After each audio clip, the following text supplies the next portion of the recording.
Welcome everyone. Welcome back to Takeover United Pod. We took a summer break ourselves. You know, I think we ourselves needed a break after that dumpster fire of a season. But but we are back now, just in time for the new season to start. And obviously, Manchester United has been in the news a lot these past few weeks with transfers and Mhm. all of that. I think we will Yeah. do a transfer special soon, either before the season starts or just after. But today we wanted to discuss one particular, should I say transfer? Doesn't feels bad saying a transfer, but one particular outgoing player, Marcus Rashford. He's been at United forever, literally, and he's product of our youth system. And yeah, man, Marcus, he's on loan at Barcelona this season. But it really feels weird to say that, isn't it, Sandeep? This this this man has been at United for like almost his entire life. Yeah, I mean he started as a goalkeeper at Fletcher Moss Rangers at the age of 5, and then pretty much at the 2 years later he joined the United Academy, and he has been there ever since, right? Um, Yeah. I think I think he's been at the academy since what? Since he was 7 or 8, yeah, right? 7, yeah, Marcus. He's come up through the ranks, and what's really crazy is that, of course, he was part of a very successful crop of United youth graduates. He was in and around the time frame, same as Paul Pogba, maybe just a bit after Paul Pogba and Jesse Lingard, but from that crop.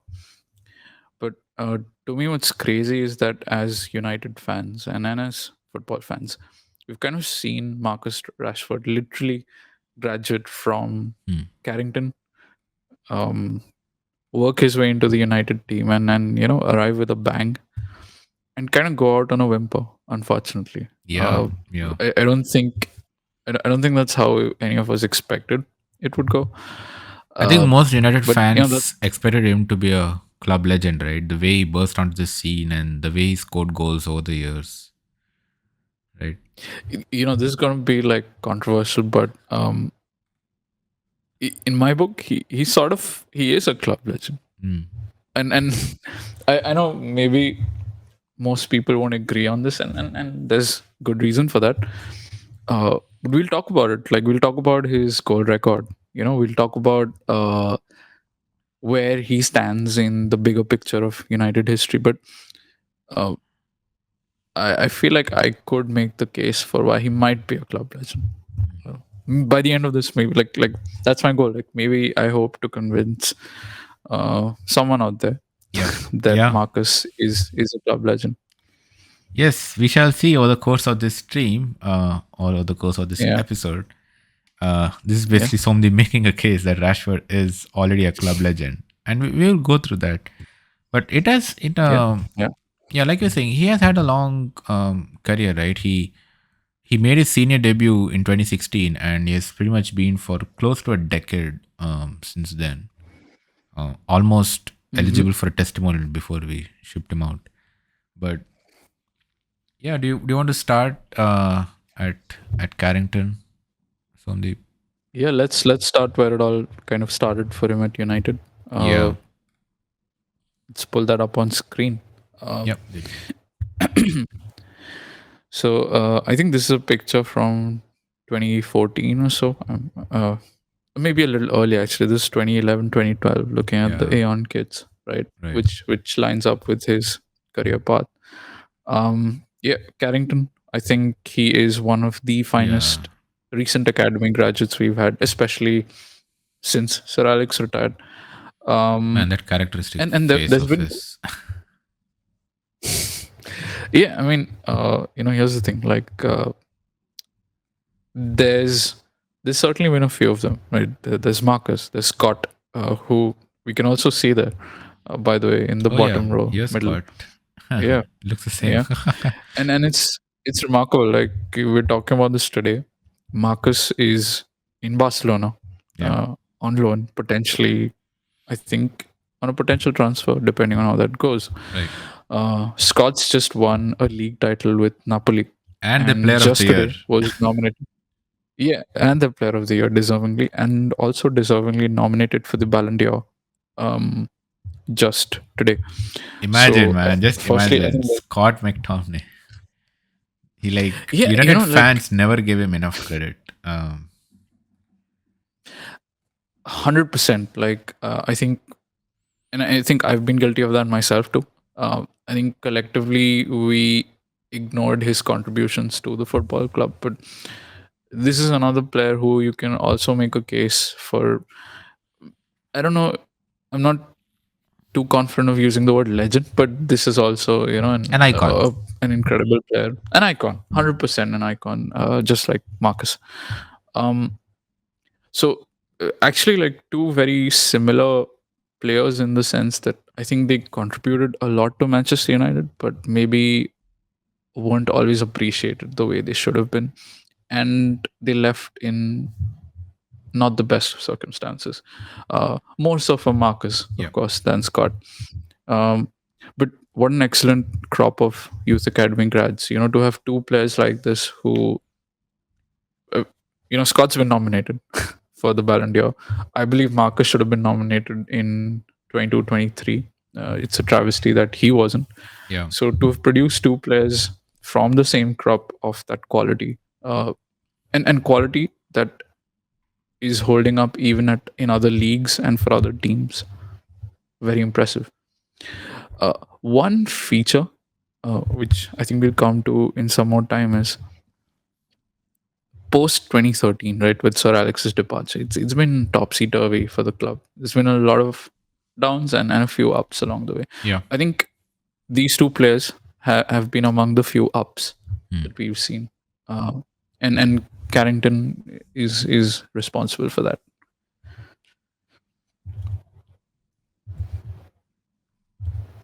Yeah. No, absolutely. Marcus Rashford,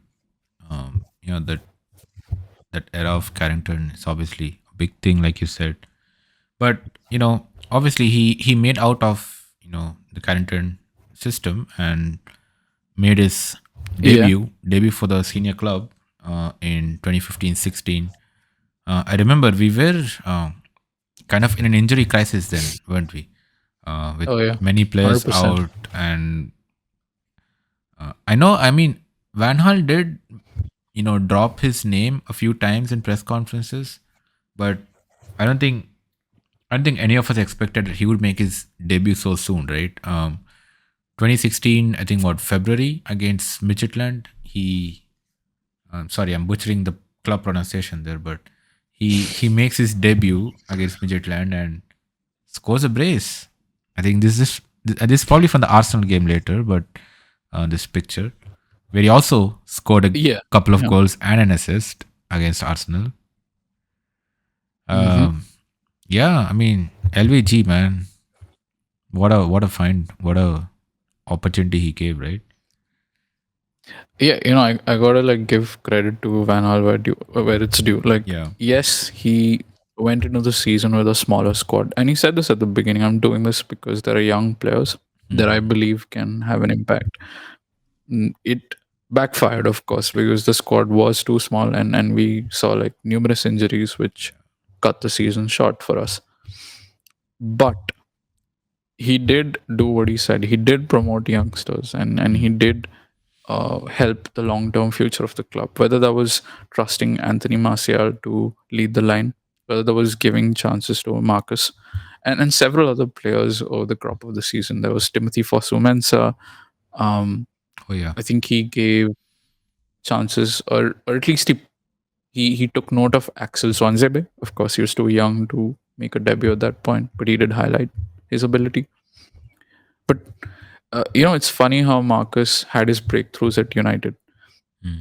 He got special praise from Nicky Butt in I think the under 18s or under 17s when Dimitri Mitchell got an injury and Rashford grabbed his chance and scored goals. Yeah. Right.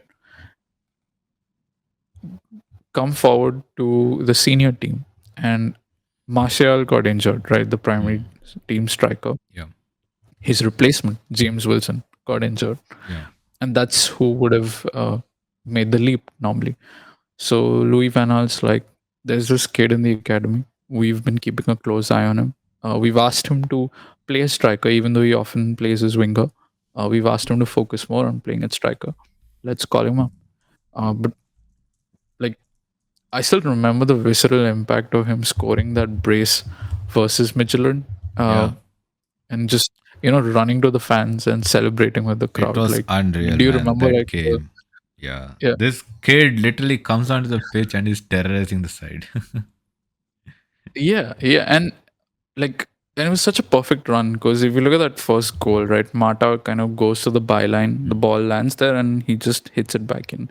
And you have this young 17, 18-year-old kid attacking the 6 yard box, attacking the penalty spot as he should, and he connects beautifully for a first goal and then celebrates in the stands. Um, it's again crazy to think of the passion and intensity of that celebration and how he celebrated with the fans Yeah. to what the eventual relationship at the time of leaving the club would be. But I guess that's a different story Yeah. altogether. Um, Yeah. But and also when he and scored also, those goals, at least at that point he yeah, was United's youngest ever goal scorer in Europe, um, right, which was a yes, he record was. previously held by George Best from like decades. And Oh, Rashford finally broke that record. Obviously, it would be later broken by Mason Greenwood few couple of seasons later. But mm-hmm, yeah, mm-hmm. that I think we all fondly remember Marcus Rashford from those days, right? I think 3 days after this game, he played against Arsenal, where in a 3-2 win, he scored twice and gave the assist. So he basically involved in all three goals against a Yeah, major rival for the club, and he's just 18 years old. yeah, and you know what's crazy? The two assists for his goals. One of them was a cross from Jesse Lingard, uh, of course, United Academy, and the other, if I remember correctly, was Guillermo Varela, also from the United Academy, who was playing right back again due to injuries. Uh, but like Van Gaal had guts, man. He did this at Bayern. He promoted Thomas Müller. He played a small squad there, and he brought players through. And he certainly tried to do it at United. He gave us Tony and Marcus uh, in trusting youth. Yeah, yeah. I mean, you were Um, saying Marshall was our main scorer. I mean, main player at that point, but he was also pretty young. yeah, He was a yeah, he was 18. I mean, like it's like the song goes, right? Like Tony Marshall, he came from France, yeah, right? Like, I mean, the whole point was that we played a ludicrous sum of money for a teenager, but Van Gaal asked him to lead the line, and he did. I think he had like 17 goals that season, right. which was very impressive for a debut year. Oh, you mean Rashford? No, I meant Tony Martial. Oh, yeah, yeah, yeah. Rashford only really came in around Jan or Feb, and I Right, think he right. ended the season on Still eight had to eight ten goals. goals. Yeah. Yeah, yeah. Still pretty impressive for uh, you know limited number of months that he played. Mhm. Um, like this kind of like making me think. He had that debut, and both games were remarkable. Got us those big wins, and I think he was one of the highlights in a difficult season for us. Yeah, absolutely. Let's take a look at kind of his top 10 moments, in a Yeah. United jersey. Yep. Uh, Starting, of course, with his debut. Like we Right. talked about that, and that's got to be up there. Yeah. Yeah. Um, But his uh, debut season also had another crazy goal, right, against City. you're gonna love what I have for this. Yeah. Oh Oh, man. that's the goal with Arsenal. Yeah, Yeah. that's the celebration with Juan Mata Yep. after his first goal against Arsenal. But all right, coming to the City goal, it's one of my personal favorites scored by him, just because it gave us this. Yep. Yep. Oh my god.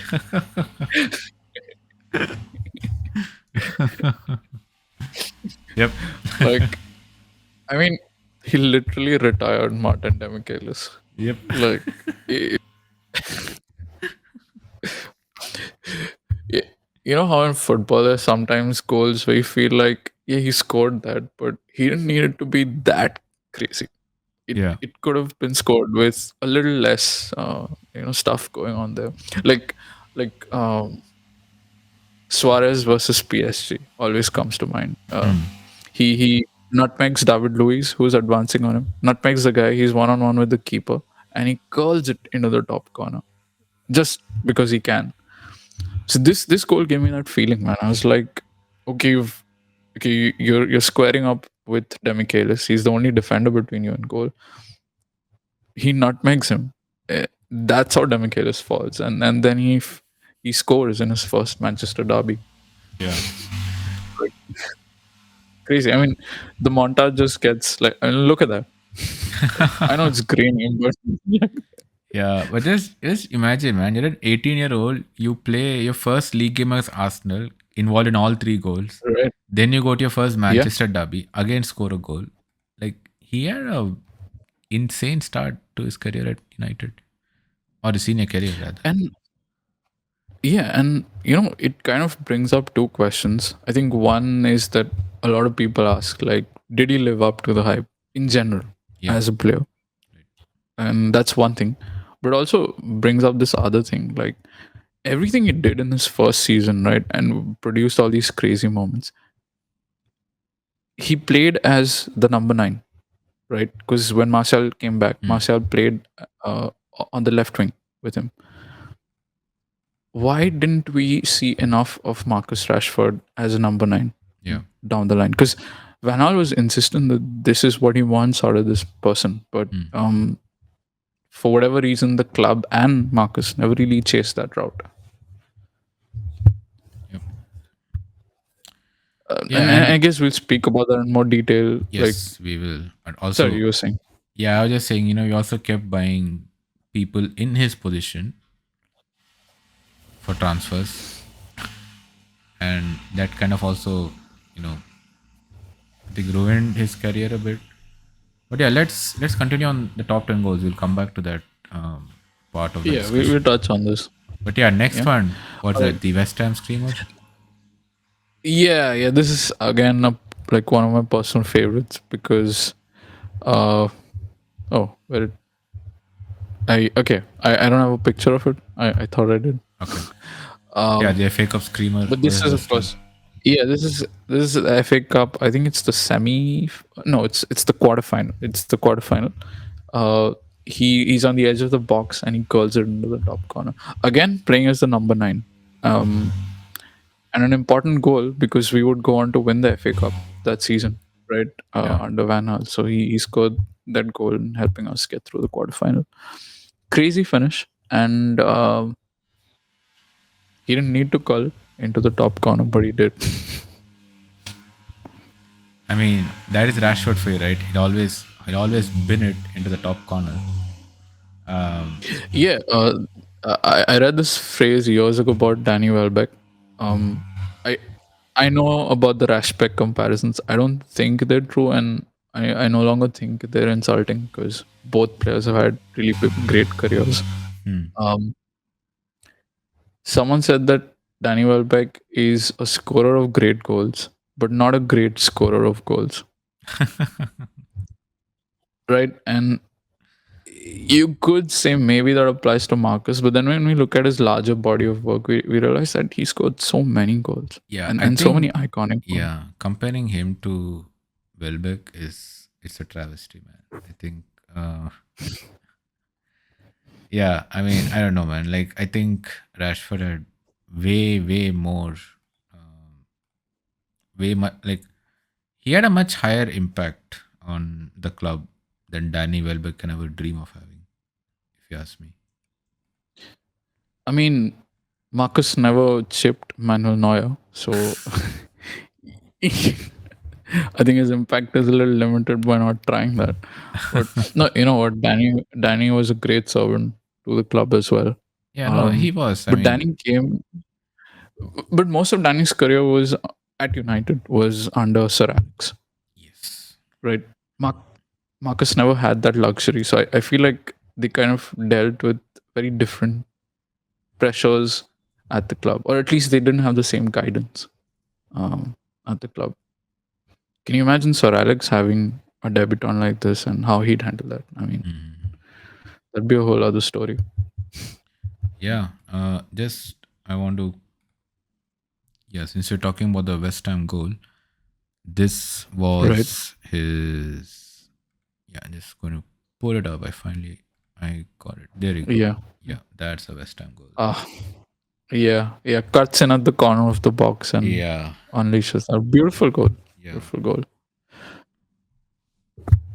He had that ball striking technique right from like his arrival in the United team, I think he always retained that his ability to Right. find the net. Crazy. Yeah. So what's your next point, Sandeep? Is it Celta Vigo? Yeah. So like now that's his debut season done, right? Yeah. 2015-16. Uh, Next up, I'm thinking 2016-17. Like you're saying, Jose comes in, bunch of Yes. changes. Marcus plays a lot of right wing, left wing, not so much striker. Lots of changes. Uh, but he scores the quarterfinal winner against Anderlecht late in the game. Right, he cuts back on his right foot and scores with his left, and uh, then of course he scores that crazy free kick against Celta Vigo from a distance, which helps us reach the final. So if you think about it, I think he's what, like 18 at that point, and to have contributions in knockout games like that, which directly help us win the Europa League, crazy at that age, and to have that impact in what was a pretty difficult season for him, out of not always first choice. Um, he played a lot of minutes, but not in first choice positions. Um, I feared he would be run into the ground, but no, he showed up when it mattered. Yeah. I mean, I think eventually he was kind of run to the ground with us, but uh, we'll come to that. So what's the next goal you have, Uh, Sandeep? Is it? I think we go to the next season. yeah, if I'm thinking of the next season, I think one of his most iconic goals, which everyone will instantly recognize. You should see it on your screen right now.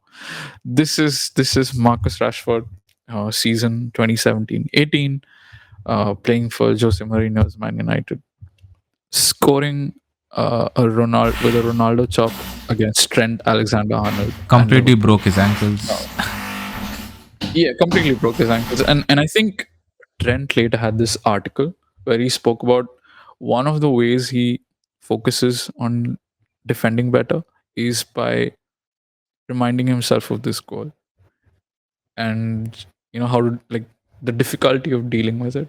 It's been a challenge that he's used to improve his defending, and that speaks volumes of others. the Yeah, Rashford was a menace, man. Like when in form, Yeah, he was an absolute menace. And obviously, he took over after his idols like Rooney, Ronaldo, Thierry Henry. He also been compared to yeah, Kluivert and Mbappe by various United managers.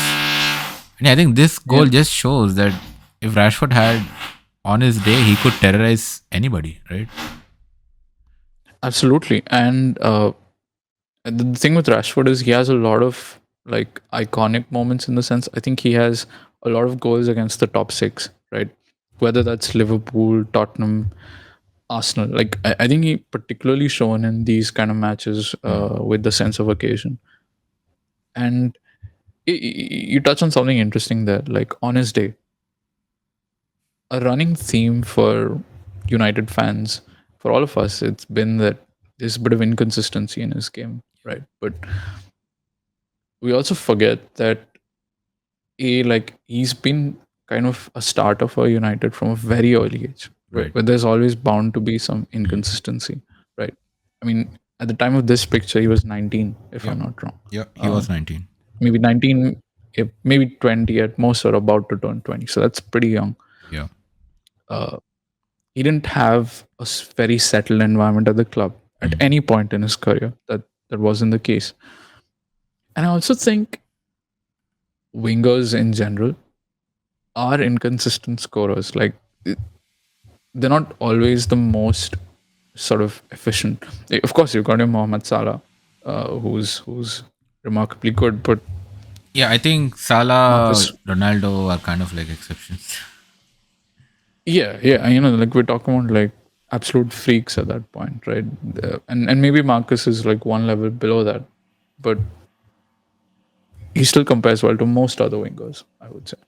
Yeah, But this was a great goal. The satisfaction of how he hit that and I into the net was just amazing. not just satisfaction of how he did hit into the net, but also how he just took on the defender there. That's Oh yeah, ah, yeah. chef's kiss. I think one of the best Ronaldo chops I've seen anyone execute at Yeah, like really high intensity. totally, totally. Iconic goal, iconic. Yeah. And what are your next? Where we move to Paris? Yeah, 2019, Jose leaves after Jose things happen, and in comes Ole as the interim, and we go into this game, and yeah, I chose that picture. Uh, we go into this game with virtually no hope of winning, right? A lot of players are out. Pogba's out injured, and he's been on crazy form. And it's PSG, and I think we were what 2-1 or 2-0 down. We were 2-0 down, right, Yep. in from the first leg. So Yep. nobody's giving us a chance. And 94th minute or 93rd minute, well, it's 93-21. I think it's baked into our collective memories.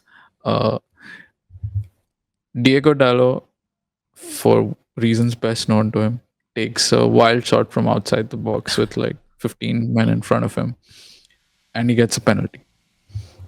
And up steps this kid, right? In a game where Mbappe's missed like easy 1v1s, in a game where probably he's also missed a 1v1 or something because he often did. And he takes an absolutely incredible penalty. Like, okay, I Yeah. gotta And also ask you, his do first you competitive remember? penalty for the club as well. Wait, is that, are you serious? Yes, it I did was. not know that. It was his first competitive Okay, penalty for the club. I mean, come on, Against that's just like, PSG that's in a knockout insane. game in that kind of pressure, this lad Yeah, just in steps a up. Champions League quarterfinal, right? Yeah. Like, and I think the first that the club had since Sir Alex left, if I'm not wrong. Yeah. Did we lose No, to not the Sevilla? No, we first lost round to of Sevilla. 16. No, no. I think the season after Alex, we played the round of 16 as well, right? Oh Remember yeah, Van we Persie? did Olympiacos. Yep. Yeah, yeah. But anyway, like first for him, and I didn't know it was his first penalty for United as well. Yeah. Crazy. Yeah. Also the Uh, game I where. think this is a question. Mhm. This is a question I like asking every United fan. Like, do you remember what you were doing when he scored this? Man, I was at work absolutely losing my marbles.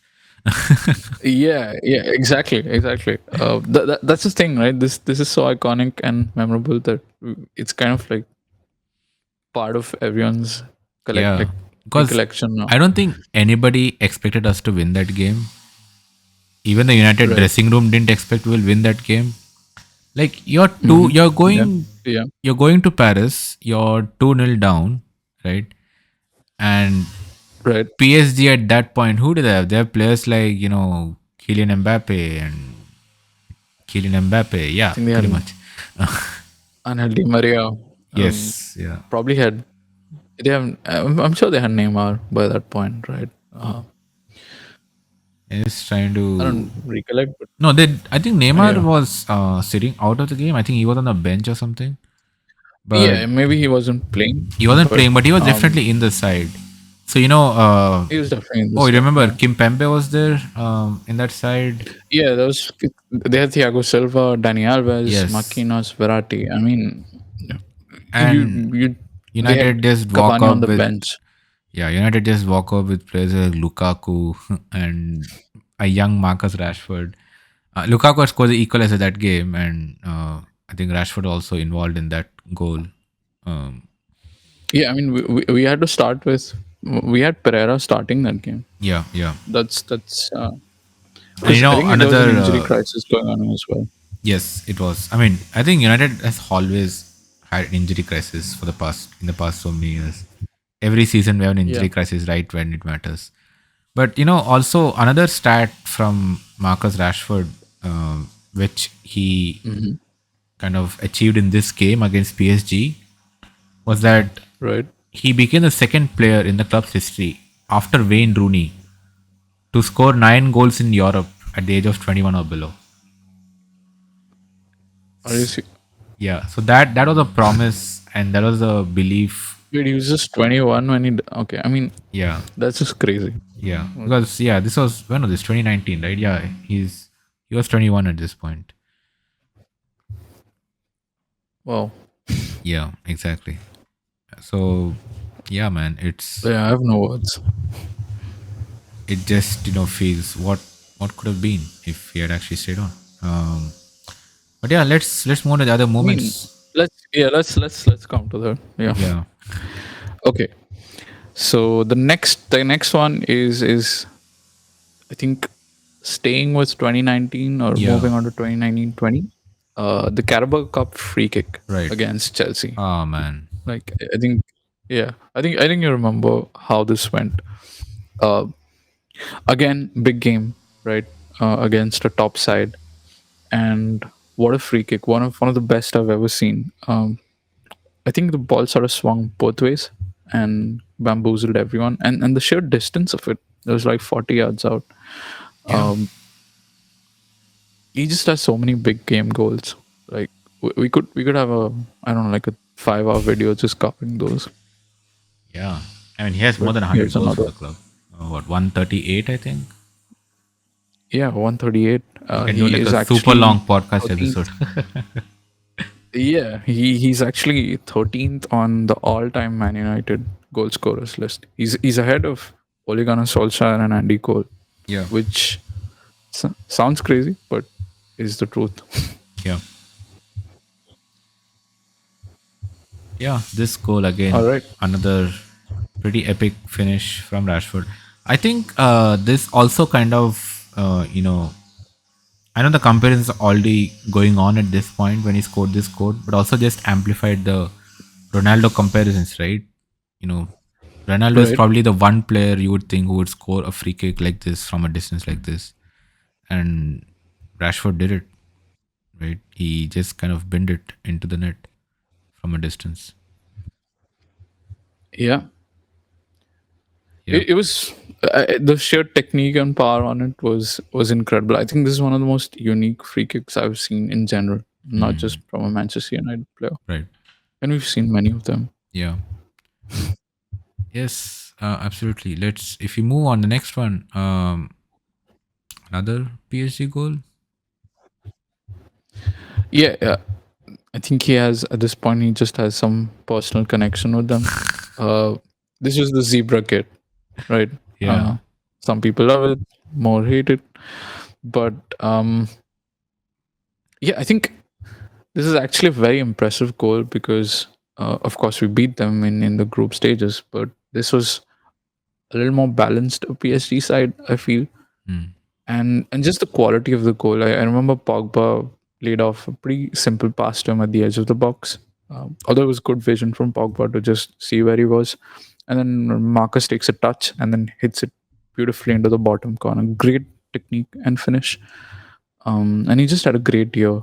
I think his injury hurt us that season, but it also led to the rise of left wing Pogba. So you know, Oh man, I miss that left wing Pogba.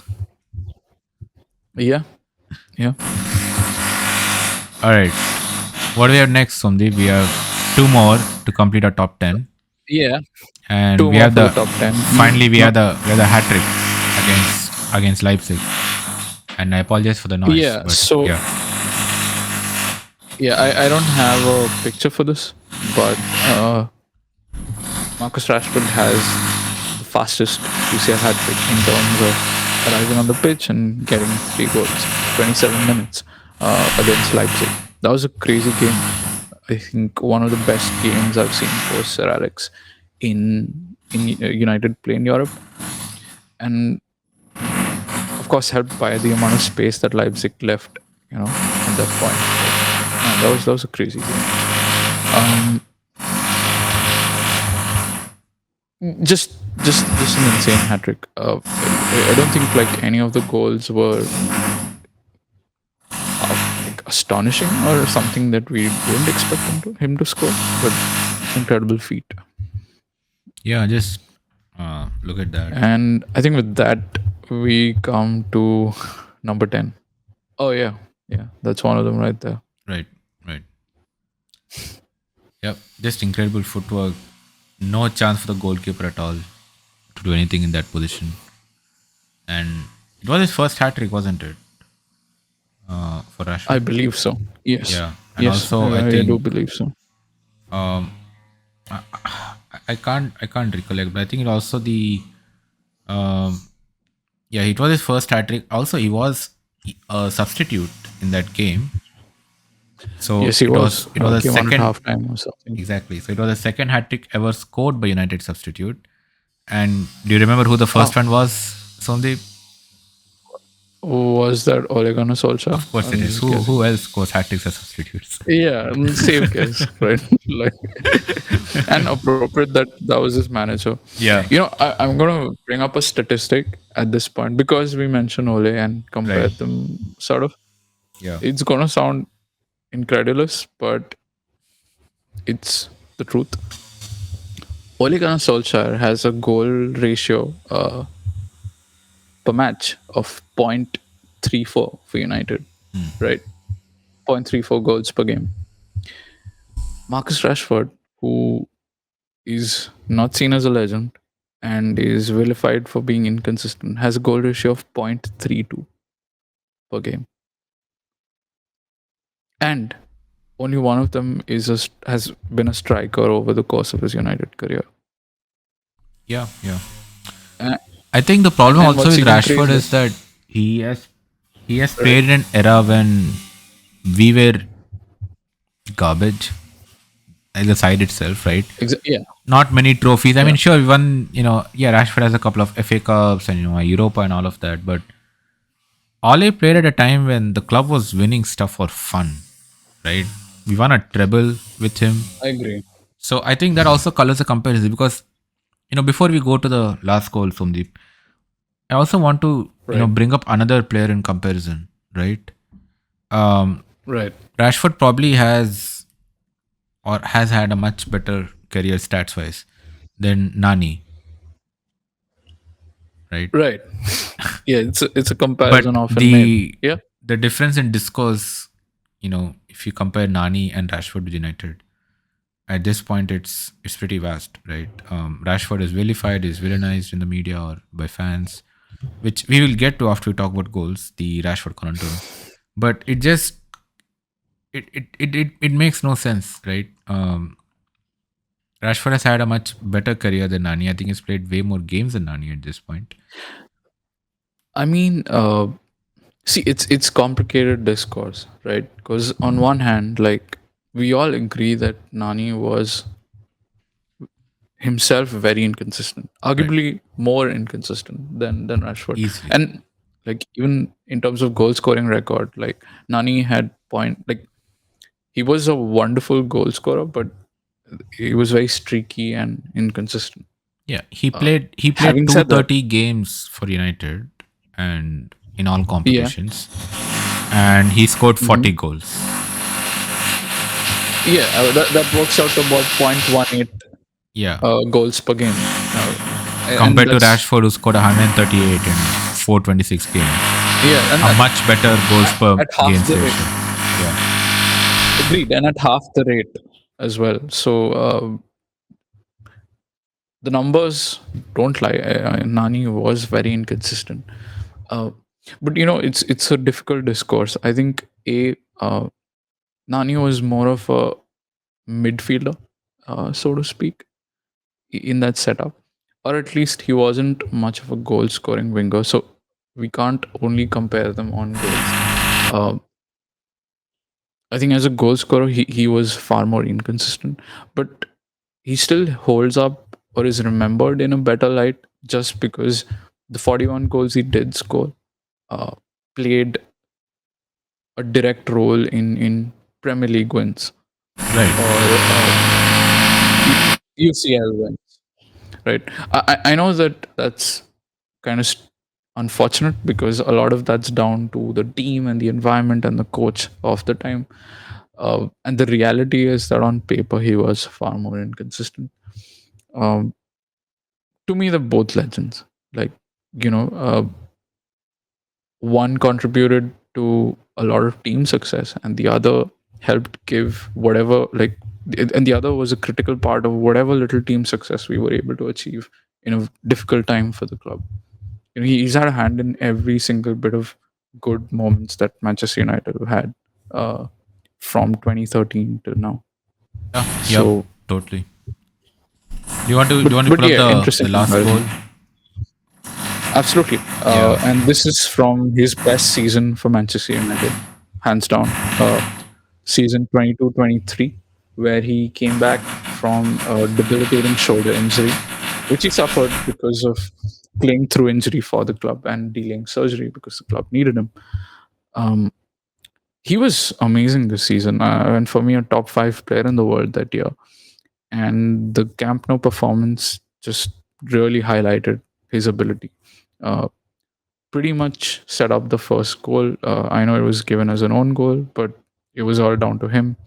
And also this excellent finish past Ter Stegen. Yeah.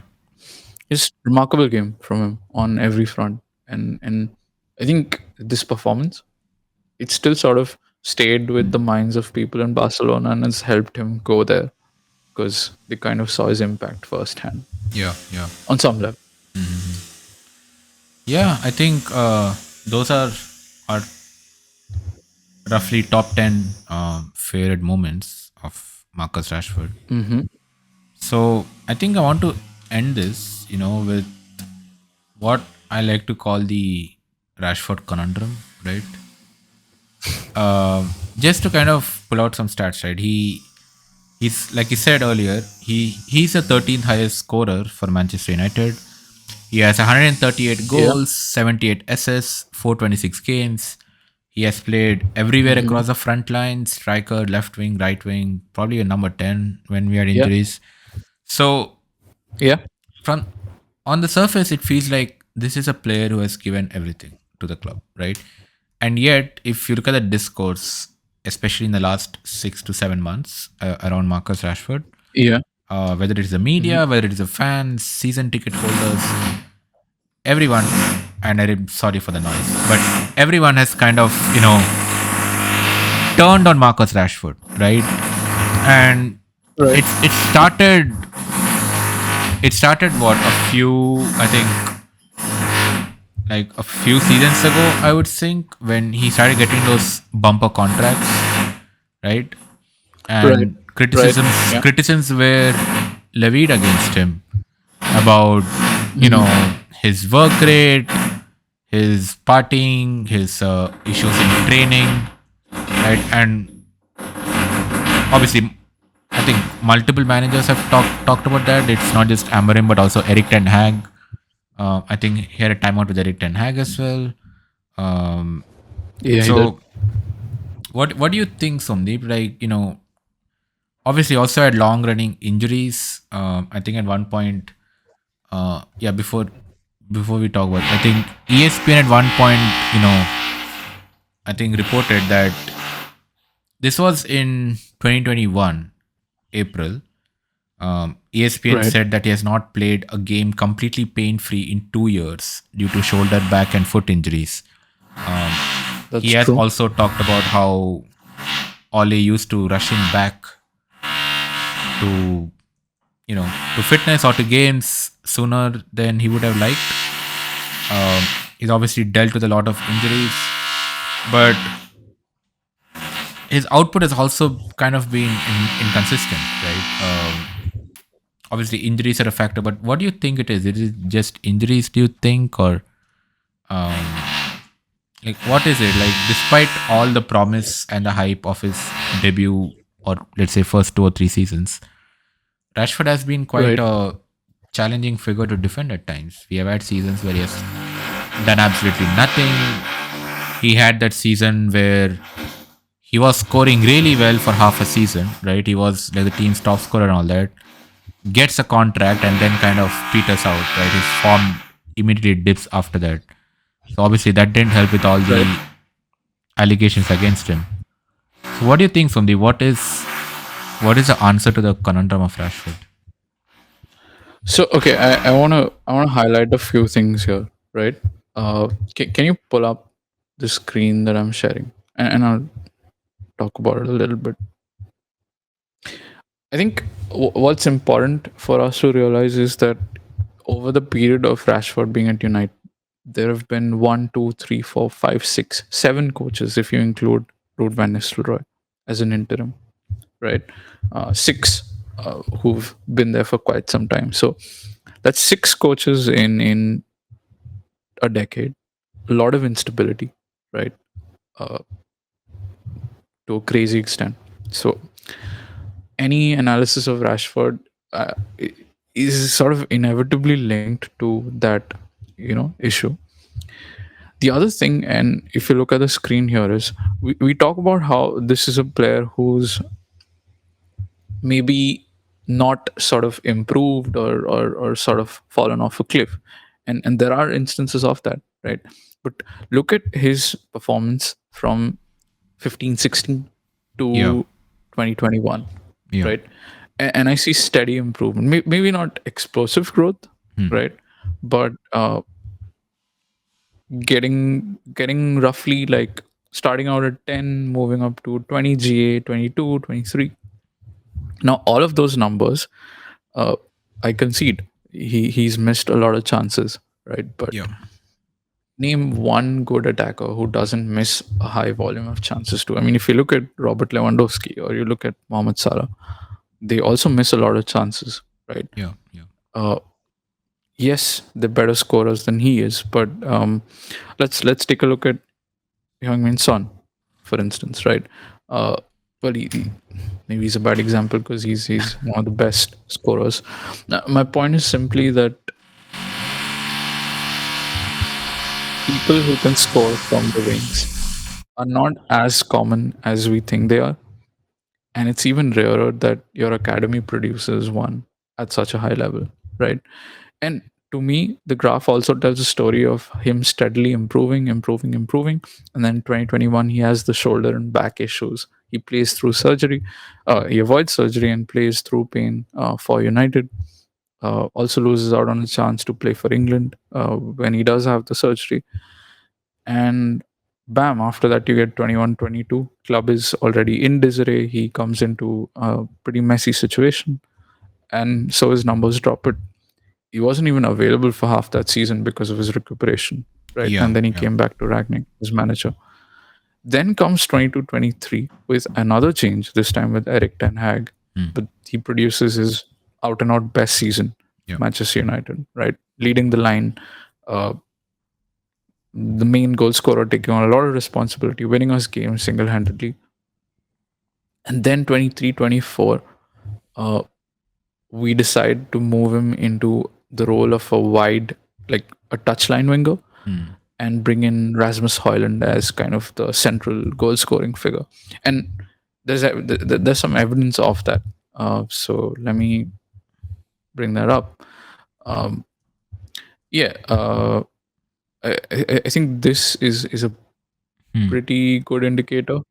You can see how much variation in his roles have existed over the course of his career, and I think this is part of why his growth has been good, but has also suffered from yeah. But some of his Somdeep, own Somdeep, issues. let me ask you Yeah. this. So 22, 23 was his. Let's ignore 21, 22 because that, like you said, he has injuries and he didn't play a Hmm. big part of the season. But 22, 23 Right. was arguably his most successful season, right, at the Right. club. Right. And 23, 24 he had that massive dip on form, which basically I think everyone turned against him. But if you go back, Right. his heat maps are not all that different, right? Compared to in the two seasons. Like, sure, I mean, I do see 23, 24 Hmm. is hugging the wing more compared to the previous season. But that's also the case I in think the the intensity. seasons in the top row, 1920 or 2021. So, Yeah, but if you kind of see it, like his goal output was a little lesser in this. It's not low, but but it was it's a not little as low as lesser twenty in twenty these four, seasons. which was an absolute dumpster fire of a season for Rashford, right? It was, and I do think that was one of his poorer seasons. But I think part of that was the contract, like you said. Was the contract overvalued? Yes. Yeah. Is it his fault for getting that contract from the club? No, I think the club made that decision, right? I mean, Hmm. if they didn't feel he could deliver that, they should have maybe tried to sell him or not just give him that contract. Right. So, sure, I think that played a part. But I also think No, I think over the course that of his. it's also that, if you compare to the top row, 1920 or 20 and 21, Mhm. he was also a Yeah, much younger player at that point, right? So, yeah, and you 100%. were expected to be inconsistent at that age unless you're a Mbappe or something. And nobody ever called him Right, equal to Mbappe. right. But 23, 24, he is arguably in his prime. He's 26 years, right? He turned 26 that season. So obviously the On paper, expectations yeah, are very high from a player of yeah, his caliber and the amount of contributions he has done to the club. So right, what I want to ask is what happened in this season? Obviously, it's not just Rashford. The entire club, the entire side was very bad that yeah, season. But obviously, Rashford as one of the main. At this point, he's a pretty senior member of the club, right? Um, yes, yes, at least tenure wise, he's one of the senior most members probably at this point. So obviously, yeah. expectations will be high. And do you think you know compared? And obviously, fans have a short memory. So 21, 22, they only remember probably only remember the stats part and not the injuries part. So they basically see this pattern where it's like, oh, good season, bad season, good season, bad season, right?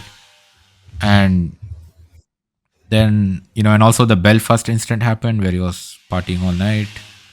So do you Right, think, and right. also the more increased social media these days and the more media focus on players' activities, do you think all of that kind of contributed to him falling out of favor with the fans? I think okay. I think it's like a three pronged reason, right? Yeah, Uh, Part of it is due to, of course, Marcus Rashford himself, but yeah. I actually think that's one of the smaller reasons, and I'll come to why. Mm. But of course, it's part of it. I think there was a shift in his focus post the bumper contract, Yeah. and that's probably the area where he could have maybe handled it a little better. But at the same time, it's not something completely so foreign in the world of football, right? Like, I don't think he's the only footballer who's been caught in that situation. I don't think he's Mm. unique in that regard, and there's actually footballers who are maybe dealing with more instances of that. Like, he has a few instances of that for sure, and that's a Yeah. problem. But there are footballers who have even more instances of it, earning comparable amounts of money. I don't Right. want to name anyone, but there's somebody who plays left wing at United's rival club from the same town, for instance, right? Uh, no, so okay, I think that's the part where he's played a role, and the one thing he could have done better. Now, I want to talk about these graphs and the to me the second biggest reason. A big part of why his development was skewed and maybe didn't grow fully the way we wanted was coaching and mismanagement at United. Yes, he didn't have a stable environment. I agree. But even the coaches themselves, right, within those environments, they used them in very random ways. Look at 2018-19, right? Yeah, it's almost equally split between right and left. You see that, right? It, it's kind of all over the place. Yeah. Yeah. And it's simple. That's because under Jose Mourinho, he played a lot of football on the right wing. He played a lot of football also on the left wing, and he was even used as a striker by Ole in that season. So there wasn't like a clear development plan for him at all. Yeah, we'd love for every attacker to be multifunctional, and to a great extent, he was, but there wasn't a development plan in those areas for him. Right. So I think this is where the coaches could have done better. And maybe he could have asked for more focus on, I don't know, goal scoring or something else, which never happened. But Yeah. I still feel like that's something the coaches had to bring to him. The other thing I want to point out is 22-23 was his performance peak, but I don't think it was his physical peak. I think his physical peak ended around 2020-21. And the reason I say that is, uh, think of Rashford before 21, before the shoulder injury, before Hmm. the back injury and the surgery, right? You'll actually be shocked when you look at old clips, and you'll realize that he was the team's most intense presser very often. Recall a goal against, I think, Huddersfield or somebody, or Yeovil in the cup, where he scored a goal just by pressing the goalkeeper in their own box, right? Yeah. Uh, Yeah. and he nearly missed that, but he pressed so much that he got that goal. He was actually a very enthusiastic presser of the ball, but with 2020 and 2021, with the physical issues from the injuries, I think we never really saw that level of pace and intensity from him again, even in 22-23, because in 22-23 he was he was a lot more advanced, and he was pretty much hanging off the last man and making focus sprints. He wasn't running with intensity Yeah. all game by that point, right?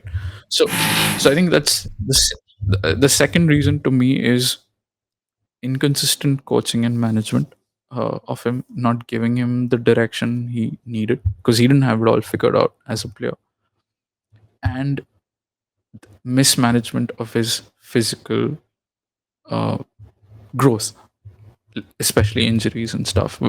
Which is why I think post 2022 he had to become somebody who attacked the box and kind of behaved like a nine, because he didn't have the legs to be a winger at a high level anymore.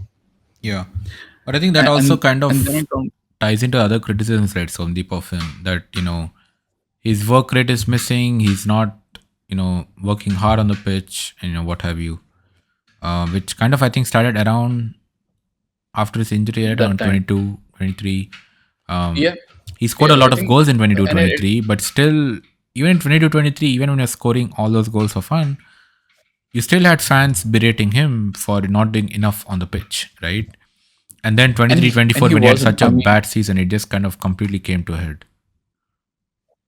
yeah, I think it's like even in 22-23, even though he had a really, really astonishingly good year. I'm sorry. Um, his off the ball work rate wasn't anything exceptional. Yeah. It wasn't exactly crazy. And I think it's because he crossed that physical peak. I don't think he had it anymore. And also because in Eric Ten Hag's system, right? This is something Mohamed Salah also spoke of in an interview, having discussed with Arne Slot. Rashford's main responsibility was making quick, intense sprints into the box Hmm. to latch onto through balls and Hmm. passes into the attacking third.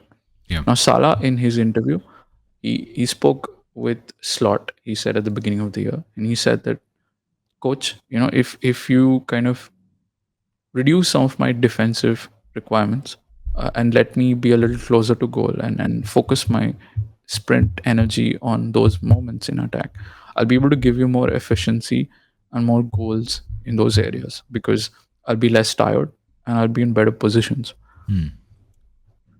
And I think that season, Rashford did exactly that. Like if you look at the number of sprints he was making per game, yeah, his total distance covered and his pressures off the ball were not the best, and they could have maybe been better. But uh, but the sprints he was making per game, they were numerous and they were very effective, and they were a big reason he got so many goals. He kind of lived off that, and the whole team did. But there's a third reason, and you correctly pointed this out. I think the biggest reason why there's been a lot of misunderstanding, or at least unfortunate understanding of his career, it's the media focus. Ever since he drove that campaign to feed the children, I think the media sort of turned on him, and every action he made, even if neutral, was sort of broken down and analyzed in a very different manner. Yeah. And for whatever reason, he's a pretty popular target to a lot of big fan pages within Manchester United. I think it originated from him refusing to give an interview to Mark Goldridge, but uh, once that narrative started, it just kind of exploded, and it's never really gone. So I do Goldbridge, think man. that Goldbridge. played a role. Yeah, I think that's played a big role in at least changing his perception among the fans, because we have a guy who's scored more goals than Ole Gunnar Solskjaer, more goals than Eric Cantona, more goals than Andy Cole, Yeah. and more goals than David Beckham, Right. right? And he is hated by the fan base. It's a little crazy to think of, right? To be fair, Beckham was hated by an entire country for a couple of years. So, Yeah, but not by United. right, right, He was not hated by the United fan. I mean, we were the people standing between him and, like, right. you know No, I agree. all of that. I think also comes down to the point that we discussed earlier, right? That United has not been a successful side during his era, during Rashford's era, Yeah, right? And obviously we can't blame that on Rashford as such, but that's the thing, right? Sure, yeah. Let me just pull up his honors. But that's the thing, right? I mean, you really can't blame it on Rashford for United not having achieved as much during his time here. But I think that also colors fans' opinions about him. Now, when you think about Eric Cantona or David Beckham or Ole Gunnar Solskjaer, you remember right. Premier League trophies, you remember trebles, you remember all of these things, right? So that Hmm. I think kind of Yeah, also makes you look past certain things. Like Cantona drop kicked a fan in the crowd, right? yeah, he did. Yeah. Uh, I'm Look, I'm not trying to say, like, I would never make the mistake of thinking that he's a better player than Eric Cantona. He's not, and we know that. yeah, And I agree with you. Like, it's a different ball game when someone wins trophies like that, right? Which is, it's a different pressure. But I'm just saying that he's at least done enough to not be hated by the no, fan base, I and agree. not at least thought of as a legend.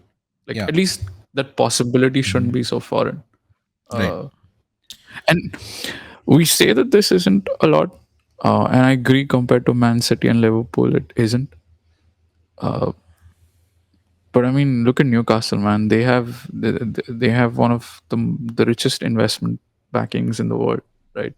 Yeah, And they've just won their first trophy in like 40 years or something. And you compare that to his honors in, I don't know, like 10 years or lesser. We haven't won anything since 22, 23. So that's what, 8 years. It's pretty decent for 8 years of turmoil at United. right. It always reminds me of that scene in The Dark Knight Rises, where he says that Commissioner Gordon's going to be removed. Uh, it's because he's a wartime hero, and now it's peace. Yeah. No, So I agree I with you, think but I think context, also like, the expectations for a club like Manchester United are pretty different than a club like Newcastle, right? Newcastle was grossly mismanaged yeah, for yeah, decades before they finally sold to the Saudis. So yeah, probably not a fair comparison. I think the expectations United, especially after Sir Alex kind of had that immensely successful reign of 26 years at the club, obviously the right, expectations are sky high. Um, I mean, just look at it, right? yeah, Despite it being, how long has it been? 12 seasons have finished since Sir Alex retired, and yeah, we're not won yeah, a single league title in all these years or a Champions League. We just won a few FA Cups and what, one Europa League, and yet you still have players preferring Manchester United and kind of signing with us over, Mhm. you can argue, arguably better clubs where they would get better opportunities to win trophies and whatnot. So I mean, the Yeah, aura you of the know, club look, is still there, right? Despite us having such a torrid yeah, season last year. I mean, I completely agree. I think to a great extent, the aura of the club is there. But aura doesn't win you trophies. Right. It can attract players. It can attract fans to some extent, Hmm. but can't do much more than that. Right. And I think yes, Newcastle have been mismanaged for a big chunk of time, but so have United. Right? Yeah. United have been horribly mismanaged since Sir Alex left, and there's no way Marcus or any other. I mean, you got Bruno, right? Who is by all accounts maybe like performance wise and impact wise and Hmm. consistency wise and even how people see him, all of that's probably much greater than Marcus, at least the perception, right? Yeah. Yeah. But he's won even less than Marcus, Yeah. No, I and agree. and that's not because and that isn't because he's a bad player, absolutely not. It's just because the environment is Hmm. messed up beyond what any of them can change, you know. Yeah. uh No, I agree with you. But I think to kind of wrap up here, I want to kind of ask you yeah. one final thing. So obviously, um, so Marcus Rashford has not been at the club since January. He was on loan at Aston Villa for the past for the second half of the last season, and now he has gone on a season-long loan to Barcelona. It is widely expected he will not return to the club in any capacity, and that Manchester Yeah, United will make every effort to sell him. So my that's question right. to you, Somdeep, is: we all know how Rashford was treated over the last year, right? By our current coach, Ruben Amorim, who joined us Hmm. in November, and I think pretty immediately we did not see this with Nistelrooy or with Eric Ten Hag, right? Um, like Hmm. I'm aware that Rashford did have a minor fallout with Eric Ten Hag earlier, but then Eric Ten Hag said it's been dealt with. There were disciplinary issues, but Rashford apologized. We moved on, and it's done. And then we again saw that with Amorim, right? In December, Hmm. despite Rashford scoring goals, and I think Rashford was the top goal scorer in the period that he played for United. Yeah, he It's was still even under Amber. exactly, yeah, that's what I mean. The period under Amorim, Rashford was a top goal scorer, but we saw a very very confrontational approach from Amorim towards him. Almost borderline comical, I would say. Like, if I was not a Hmm. United fan, I would be laughing my tits off at this. I At the mean, that's way, been happening. yeah, I know. But That's what I'm saying, right? So, Amorim has been kind of unnaturally abrasive towards Rashford, I must say, from the time he signed. And it's not like, you know, other managers have not had issues with other players at other clubs, right? I mean, there are always going to be issues with clubs. We have a yeah. very own example of Jadon Sancho here, who has had multiple Hmm. disciplinary issues with the club, but yet no manager went as hard as Amorim did on Rashford. Like, you had players like Rasmus Højlund or Onana making blunders after blunders after blunders every game, and yet they Right. started every game. I think only towards the end, um, Amorim finally started to drop Onana and Højlund for Binder and Zirkzee, or started rotating or whatever. But it just boggles me the amount of vitriol Amorim spewed out towards Rashford, right? Do you remember that famous quote, Somdeep, in the press conference? You know which one I'm talking about. Yeah. Yeah. I mean, at this point, he's given out so many, but I mean the goalkeeper coach one. I feel like he has more iconic press conference quotes than wins so far. Yeah, You know what I mean? I do. Uh, But why do but you yeah, think this is the the case? I just goalkeeping want to coach one. focus on the Amorim Rashford relationship as we close out. Like, You know, what I happened? get like, okay, let's assume, we don't have concrete evidence, but let's assume some of the things said are true, and there was a training issue, and for whatever reason he wasn't professional enough while training. Yeah. Which is also a lot of assumption because there isn't like concrete evidence of it. Mm. Okay, so Amram has a problem with the way he trains. uh Fair. Now, this isn't showing up in his performances because he's scoring. He scored in Amram's first game. He had a brace against Everton. He was actually doing maybe really well under Amram, which is weird. Uh, so it's not showing up in the matches. But okay, there's a training and professionalism problem. So that's something you want to deal with. Maybe it's even extreme. Okay, like maybe it's like a really big mishap. We don't know, but that's the claim. What I don't get is that given all of that, why is there a need to vilify him in public? Like, I understand that that's not something you can come back from, but that's something that can be dealt with um, individually in private, right? Uh, Also preserving his value when the club does sell, right? Which hasn't been achieved. He's now uh, barely getting loaned out. Um, Club's not making any money off it, which doesn't make sense, and they might at best get 30 million for him, right? I mean, Darwin Nunez just went for 55 million. Yeah. And I would say Rashford Nunez. is a much better player compared to Darwin Nunes. I think he is, or at least comparable, right? The fact that he's 25 million short of that is crazy to me. Yeah. No. Um, the other thing is, I mean, okay, we haven't even been able to sell him. Forget being 25 million short of that. There's no guarantee that we'll even get that much for him, right? Barcelona could just I mean, decide but that you they also don't want completely him. destroyed his market value, right? Amarim's constant vilifications in Exactly. media have destroyed his market value. Like, if you want to sell the man, Yeah. why are you making it harder to sell him? Like, what are you trying to achieve? Yeah. Like, Like this is sure, one.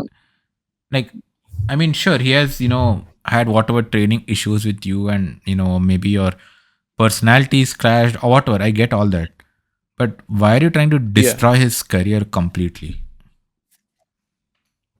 I feel I don't like think Rashford deserves it, to be Amram. honest. Yeah, I feel like when Amran came in, two things happened. Ineos kind of debriefed him that you need to get rid of the high honors. Yeah. Which is So fair. They want to he rebuild in a immediately, different way. I get that. yeah, so he immediately phased out Casemiro and Rashford, right? Hmm. But what happened was that i- his options in DM, like, and Casemiro, I think he just kind of took it a little more professionally. So he just kind of earned his way back into the squad eventually over time. What happened with Rashford was, I feel whenever new managers come into a club, they want to do something that stamps their authority. You remember Arteta did something similar with Aubameyang, right? They had a huge spat. Aubameyang had the bumper contract and everything. Uh, about a year or year and a half into Arteta's reign, cracks developed and all that stuff happened. When Pep arrived at Barcelona, he made it a point to remove Ronaldinho, right? Uh, because of off the field issues leading to on the field fitness problems. So I think Amram has a similar sort of confrontational style, and he wanted something similar to do. Now, this is a player who Ineos also wants out. So it's kind of an obvious target, right? This is who you focus on. It's the highest earner in the squad. It's easy to point out that clearly he's not earning the wage. Although most players at United aren't earning their wage, it just so happens that he's earning more than the others. Yeah. But it's, you could say that across the board. And even if there are alleged training issues, I don't understand why the vilification in public was necessary. To me, that's a little weird, and it stinks a bit of wanting to impose his sort of presence on the squad and make it clear to them that I'm the big dog now. And even the biggest honor, the person who literally grew up at the club and has 138 goals, even he isn't immune from my decision making. And that's effective, because I mean, if Rashford's having to toe the line, who doesn't, right? So in a way, he's achieved what he wanted, but United as a club have also become less attractive to players of a certain Yeah. type, I believe. So it might work. A lot of it hinges on Ruben Amorim being an extremely good manager. Right. Uh, I don't think he's necessarily Pep Guardiola, so this approach has its risks, right? Like sure, if Sir Alex or Klopp or Pep do this, you probably take it No, and but go that's the with it. thing. Even Sir Alex never quite vilified a player this publicly. And he had his fair share of fallouts with players over the years. Right? Yeah, I think he had crazier fallouts, but he also had this weird trait, right? If you look back, like he'd have players who would do like batshit crazy things, but if they showed up on the pitch when it mattered, he would kind of let go of it, like Eric Cantona with Right. the flying kick. I mean, that's a crazy thing that Yeah. Sir Alex moved past, right?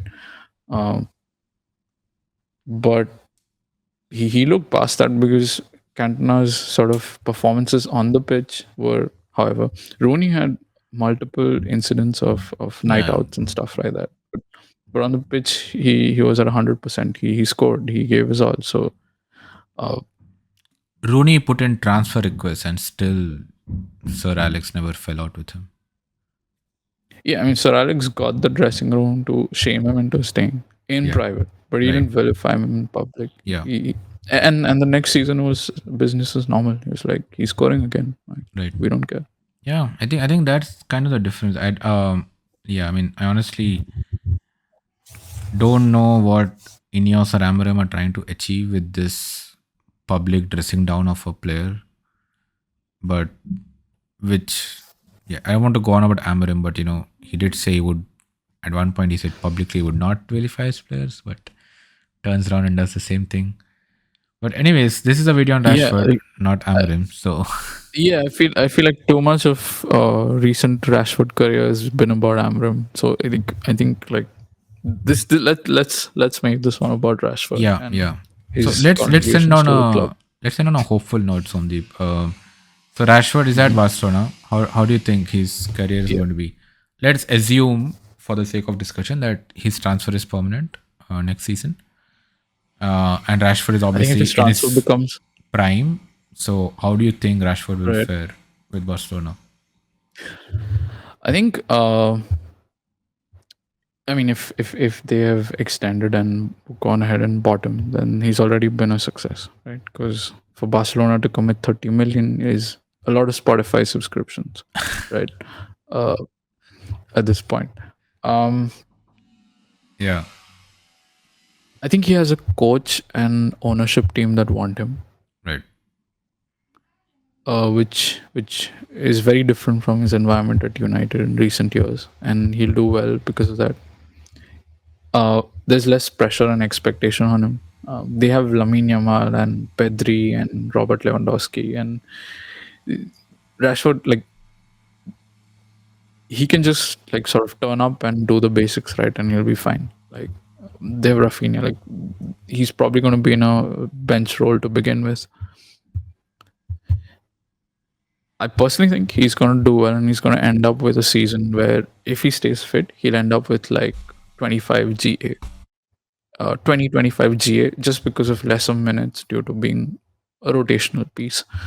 And the reason I say that his record against Spanish teams is surprisingly good. Everyone thinks he thrives off uh, more open games, but Spanish teams also lack a certain level of pace to deal with him. So I think he scored like I think he has like 10 GA in 15 games or something against them. He's one of United's best performers against Spanish teams in a long time. So fitness permitting, he'll do well. Flick's entire system is geared on creating transitions for his attackers, and that's Rashford 101. That's his bread, his butter, his jam. So he will probably thrive off that. Uh, Olmo doesn't stay fit very often. So I have a feeling Rafinha is going to move into that central attacking midfield role, which will open up space for Rashford on the left wing. And that's where he'll get his minutes and that's where he'll play. Um, and I can already see Lamine and Pedri benefiting from his arrival too, because you have a natural guy who attacks the box and can score pretty well. So yeah, I can see him getting like 2025 GA as long as he stays fit and doing well. Yeah, I agree with What you. about I you? think as long as he stays fit, I think Yeah, Rashford's bursts of pace, I think, would work very well in the La Liga. Correct me if I'm wrong, but yeah, I don't think yeah. they're as fast a league as the Premier League, right? So Not quite, and not as quick on the transition as the yes, EPL exactly. either. I mean, no Yeah, league is I know the La officially. Liga is Yeah, probably a more technical league, but I think Rashford's burst of pace that he can unleash yeah, can terrorize La Liga defenders, especially the lower clubs, right? I mean, if you kind of set yeah, aside the yeah, Real Madrids and the Sevillas and the Atleticos, you go a little low down the table. I think Rashford will make hay, make a lot of hay, and yeah. And considering other agreed, Barca players have their own share of injury problems as well, it's likely Rashford will also get a lot of minutes, assuming he can stay fit himself. So right?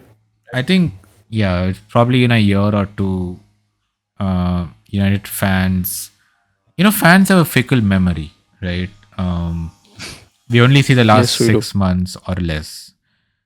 Even I even saw during his time with Aston Villa, when he started scoring goals, there already a certain section of fans, regretting letting him go or whatever. But I think Amarim's statements are still fresh in fans' minds. But probably in a year or two, when he's lighting it up at Barcelona, and we are probably with a new manager at that point, if Amarim doesn't work out, which is likely. I'm not calling for Amarim's head, but that's a different discussion. But all I'm saying is, given United's track record of changing managers and all of that, and considering how horrible last season was, it wouldn't be surprising if we have a new I agree. manager at this time next year. So I think at that point, United fans' opinion about him will start to shift, probably, especially if he's killing it in the Spanish league. And yeah, I think that's when probably we might see a more divided opinion among fans rather than right now. It's kind of a very, feels like very uniformly negative on Marcus Rashford. I think Hmm. like Yeah, whenever I talk to any overwhelmingly so. United supporters, I feel like I'm the minority trying to defend Rashford. So Oh yeah, 100%. I yeah, mean that is the case. the discourse is just way too poisoned right now against Marcus Rashford. Yeah, I mean it's crazy. Like you would not think this is a guy who has more goals than Andy Cole. Yeah, Like yeah, even saying that to me sounds crazy because it took me some time to absorb that that's actually the case. For the life of me, I couldn't accept that this is really what happened because this is Andy Cole we're talking yeah, about. This is not some run of the mill striker. right. So yeah, we will see how Rashford goes, but I think from our side, we wanted to Yeah. kind of reminisce on Marcus Rashford's career with Manchester United today. Yes, So that's was lovely. Was it lovely. was lovely, and we will be back sometime next week. Hopefully, we will try to do another pod before the Arsenal games. We can talk about transfers like Embuemo, Cunha, and supposedly we're getting Sesko and Baliba out of nowhere, but and Donnarumma Yeah, yeah. apparently. But Let's we will cross. yeah. Let's see if we have more movement on that in the next week, and we will be back right here to talk all about that. Yes, we will. Yeah. So until then, everyone, take care, and we'll see you next week. Yeah. See ya.